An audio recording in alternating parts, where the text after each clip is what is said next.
আবার সে 12 ভাজা শুরু করে দিলাম, বুঝতে পারছেন? এই যে পেঁয়াজ কিনেছি, আর এই যে টমেটো কিনেছি। কাল থেকে ব্যবসা যাবো বামুন দিতে, বুঝতে পারছেন? আর এই যে ঝাল ঝাল কিনেছি। এই যে ধনির পাতা দেখছেন তো, এই ধনির পাতা নিয়েছি। কালকে ব্যবসা করবো 12 ভাজা, বুঝতে পারছেন?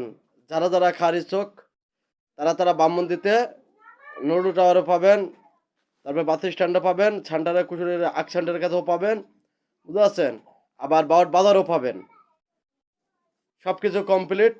এই দেখেন সরষের তেল। ওকে, সরষের তেলের বোতলটা একটু ডান হাতে দেখাও তো। খাঁটি সরষের তেল দেখছেন? এই দেখেন, এই যে মশলা, এই যে বইটা সব কেনা হয়ে গেছে। এই যে এই যে পেঁয়াজ, সব কিছু ওকে। সবাই লাইক কমেন্ট করে দেন, আর 10 জনকে দেখার মতন সুবিধা করে দেন। সবাই ভালো থাকেন। আল্লাহ হাফেজ, সালাম আলাইকুম।